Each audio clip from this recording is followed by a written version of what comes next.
I thought I would look at one of the more common cliches surrounding the BDSM scene, and that concerns the dominatrix. Oftentimes in TV or film, for comedic effect or otherwise, you will see a woman dressed up in all leather with a crop or a whip, and some guy chained to a wall in the background or something to that effect. The image is not necessarily wholly incorrect, but there's some details that some people don't necessarily know about how it actually operates in the real world. So I'll be referring, as always, to Screw the Roses, Send Me the Thorns, and this is on page 15. Professional dominas are not prostitutes. That's important. If you infer that they are, make sure your hospitalization is paid up. Pro-dominas are in the business of fantasy realization and do not have sex with their clients. They are a cross between psychodramatist and therapist. A domina, skilled enough to realize a living in the profession, earns every penny she makes. She must be confident enough to intuit and focus on the needs of many different personalities and strong enough to pull off scene after scene with expertise and finesse. For any dominant, this is a terrific strain. Having to do so many times each week narrows the field of capable dominas considerably. These ladies deserve a lot of respect. Much of the best literature in SM comes from professional dominas. If you have a particular fetish, if there's something in particular that makes you happy sexually, but it is difficult to find in the real world, or if it's something that needs to be satisfied, but you're not wanting to bring it into a romantic relationship for whatever reason, a dominatrix could be a solution to that. There is, as you probably know, a stigma and a certain amount of taboo and shame, at least in public, that comes from taking part in these activities or having these interests.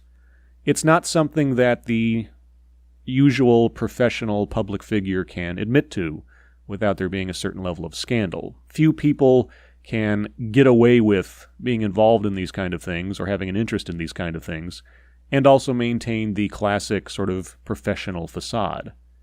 And so if you can't find this kind of activity in the real world without risking exposure or anything else, then it becomes very advantageous to have a in-call from someone who can take care of these needs for you discreetly.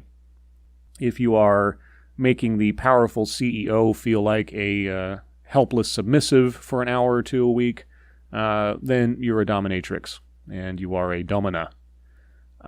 Male dominants are not unheard of for making a career of some sort out of this, but it is not nearly as common. I am not a psychologist. I am not a researcher into the sexual proclivities of men versus women in this regard, so I couldn't speak as to why that is. I'm sure there are plenty of books out there that do, and I will try to find a reference and talk about it more frequently in the future. I'll try to look up something on male professional dominance. I'm actually now curious about that myself. I hadn't really thought about it. But the word therapist came up in the description of the domina, and I'd like to go over one other section near to that one in Screw the Roses, and it's on page 16. And this is something I've touched upon in previous videos, but I think bears repeating, especially in reference to a dominatrix, but just in general when it comes to BDSM play and someone's safety, both physically and, most importantly, mentally. So this is from page 16. Simple starts, safe starts. All kidding aside for the moment, while it is a lot of fun, when we're doing SM, we're messing with a person's mental state. That's why it works. It is said that 90% of sex is in the head. When SM works well, the joy and loving that are shared have no limit. When we fuck it up, we hurt feelings at best and create basket cases at worst. It's easy enough to do it right without having a PhD in psychology if you follow a few basic guidelines. The first person a good dominant learns to control is himself.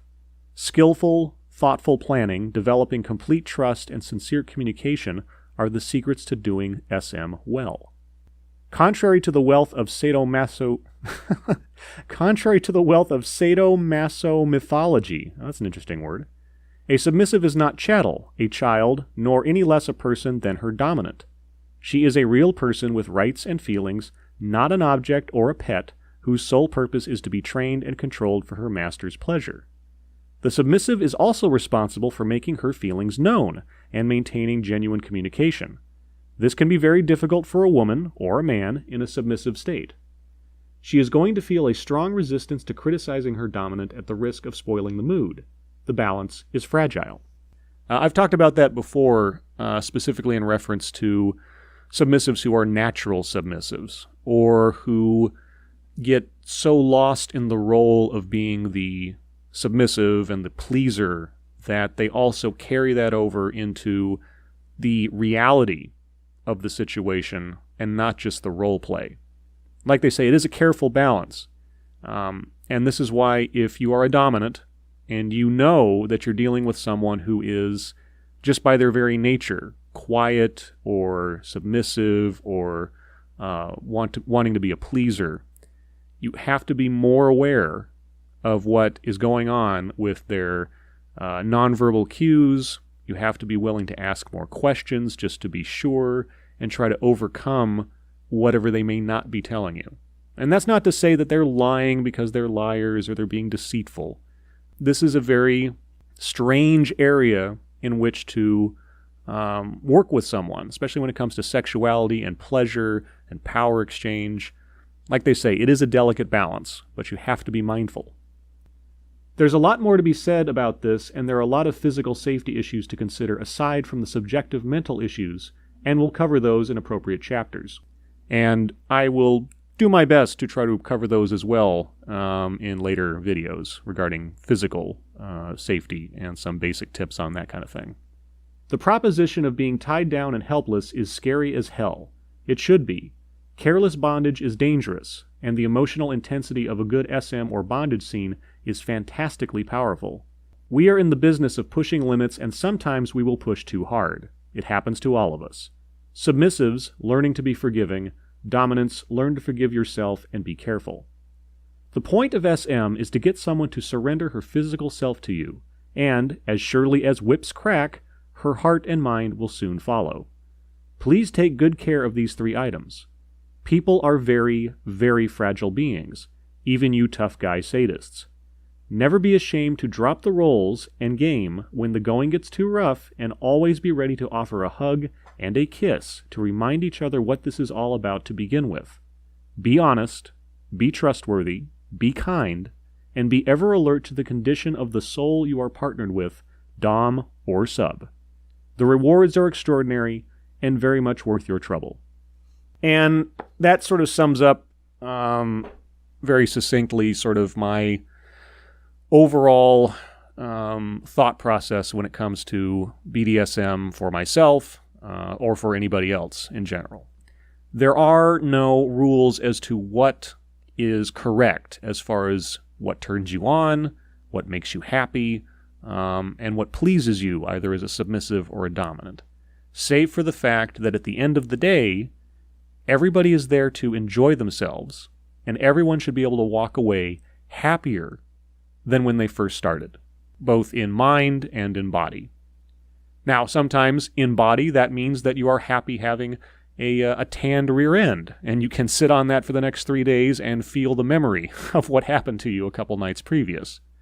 But for most people, it's just a matter of this is supposed to be a loving activity, that you come together as 2 people, you have an exchange and an experience and a sharing of time and power and pleasure. And even if it doesn't manifest itself as a full-time, long-term relationship, all the same, it should be fun and it should be safe. It takes practice, and everybody makes mistakes. If you go into a scene with someone for the first time and imagine it's going to go perfectly, well, you have the same sort of lopsided expectations as anybody going into any situation they've never been into before and expecting there to be no mishaps. Doesn't matter whether it's a regular relationship or a new job, or you're going to go try out macrame for the first time.